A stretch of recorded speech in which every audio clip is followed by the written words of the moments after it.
Hello Internet, and welcome to another episode of Experimental Cataclysm, the show where we talk about recent changes to the experimental version of Cataclysm Dark Days Ahead. Now there aren't very many changes that I want to discuss in this week's video, so things are a tad light. Drop me a comment if I missed anything, I just didn't see much of note to talk about this time around. So first up today we've got a very simple change from night, which added the ability to start fires using lanterns/lamps. Well, specifically to lanterns and whatnot that use actual fuel and have flames. Of course. It's very simple. Once you have your lantern lit, you can activate it again to open a small menu that allows you to extinguish the flame or use it to start another fire. This was just one of those things that made me stop and go like, I didn't realize we couldn't do that previously using lamps to start fires. So yeah, I figured I would mention it here. People pretty commonly tell me that I should be using lamps and lanterns, but I personally don't like them very much. I assume that means that a lot of people use them though, so I figured it's worth mentioning. Next up today, we've got some feral bikers from Hammer Tech. We've talked at length in previous episodes about my feelings towards the gun-toting ferals, so we're not going to rehash all of those things. To keep things short, I just am mostly not a fan of ferals with guns. These specific ferals are weak and unarmored, something that is pointed out in the PR. However, I don't really think that matters very much. The important thing to note is that they have shotguns. Doesn't really matter to me how much armor they have when they've got a shotgun in their hand. The PR does say that they can spawn in groups of up to 3, and it references them as enemies that use numbers over armors and equipment. Now I do have several problems with this. Firstly, they obviously have equipment, they're using shotguns. And second, using numbers is terrible when each of them has a shotgun. You use numbers for something that is weak and pathetic and can't really hurt the player. Shotguns, surprisingly, can hurt the player, so I kinda dislike that they spawn in groups at all. So I don't really know the lore here. It seems odd to me that 3 bikers that just happen to have shotguns on their person all kind of become feral and stick together. So I really dislike that these spawn in a group. Maybe I'm wrong, maybe I just don't understand the lore here, but it just seems odd to me. Now, however, I'm not just going to crap on this PR. The author did make some good choices here and take most of the sting out of those 2 points that I just made. First of all, these bikers have a range of 25, meaning that if you engage with these enemies in the open, they are very likely to start taking shots at you from very far away, and they're very likely to miss.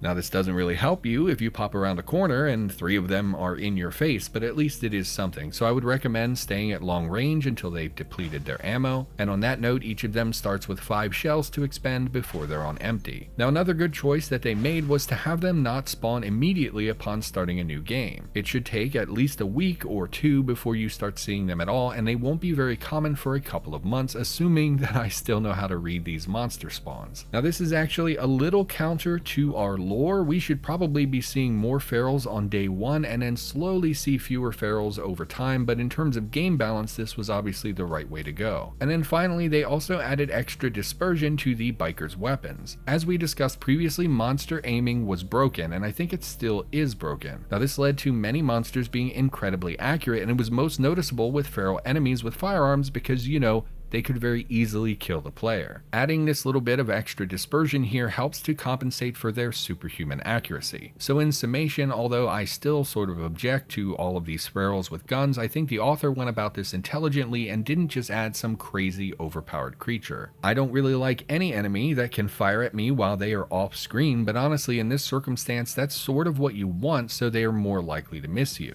Anyway, moving on now. Next up from Terminator, we've got the addition of several professions and hobbies as well as missions for those professions. Now we won't go over every single one here, but I will give some examples in a moment. If you're not familiar with starting missions, the only other example I can think of is the last delivery scenario. If you took that scenario and then started the game, you would have a mission to deliver some of your food, although the quest was really only to get you to go to a specific location. So these missions will be given to your character as soon as they start the game. On turn 1, you will have that mission in your log. Now there are links to the PRs in the description, of course, but let's look at one of them here. One of the examples is for the ninja profession. You'll start the game with a mission to kill a bunch of shady zombies because, screw them, they shouldn't be so shady. Then the otaku profession will start with a mission to kill 50 zombies. Most of these are simple and straightforward and are not terribly challenging, but they do add a little flavor text to the game and give the player something to work towards, which I think is good. I like missions at game start for those reasons, although Cataclysm is a bit limited in potential objectives. players. And these sort of missions rarely have any kind of reward. It's hard to do rewards in this game without an NPC being involved. Regardless though, there were a handful of these new quests added, and like I said, I do like them as simple things that give new players some direction. Next up, we've got a new location and starting scenario on an aircraft carrier. Now this is from Guardian DLL. They've been working on this for a while. They had been posting pictures and stuff in the dev Discord over the last couple of months. The scenario for this location is called CVN Sailor. To read the description here, it says, for some reason your mission off the coast of North Korea was ended in the middle of a lake in an unknown location. You have no idea what's happened, but now you have important things to do. Now, I don't really know if this was supposed to be a joke or if it's supposed to imply that the carrier was teleported to this lake using the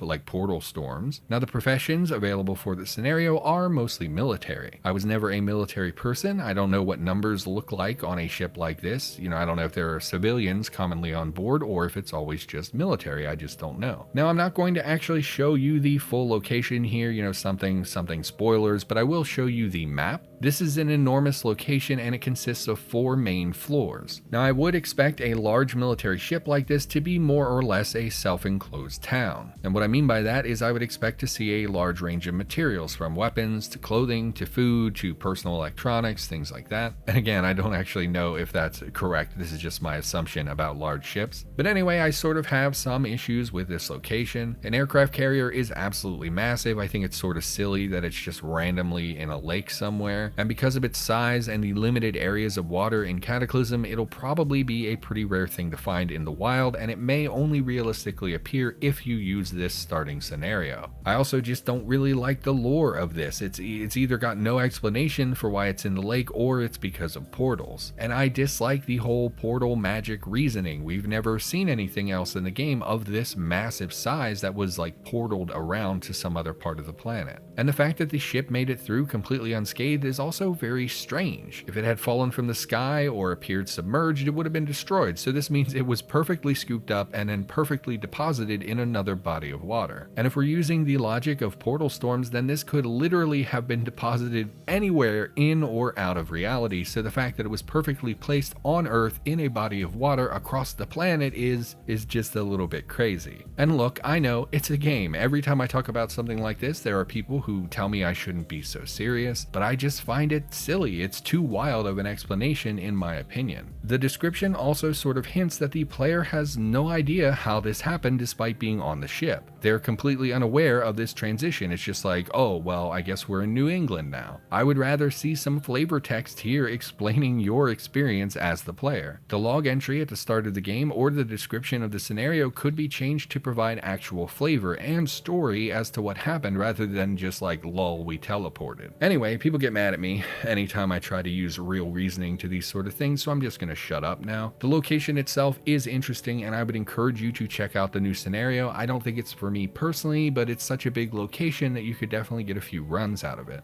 Alright, and then finally today from Bombastic Slacks, we've got some changes to the UI for armor. Now I'm actually re-recording this. Initially I had thought that this change was, it changed a lot more than it actually does. That's also why it's at the end of the video. I thought this was a big change. I had talked to Bombastic Slacks a few weeks ago as they've been working on these UI things, and I assumed that this was a lot of what we talked about. In reality, as far as I can tell, this makes just a few small changes to the UI. So here I'll show you a few images of armors before and after the update. The left will be the new display and the right is the old display. So looking here at the gambeson, for instance, you'll notice that the top section that lists encumbrance, warmth, etc. have had some of their information collapsed. Rather than having a separate line to list the percent, they now occupy the same line as the little label name. Now the second thing of note here is that armor now has material and thickness listed as well. This information was not previously displayed and I don't personally find it to be very relevant information. However, based on some conversations that I've had on Discord, other people do seem to find this to be valuable. But anyway, there's other things listed in the PR, but I'll be honest, I don't fully know what all was done here. When I look at these two entries side by side, there's really not a whole lot that jumps out to me. They look virtually identical. However, the two things that we just mentioned,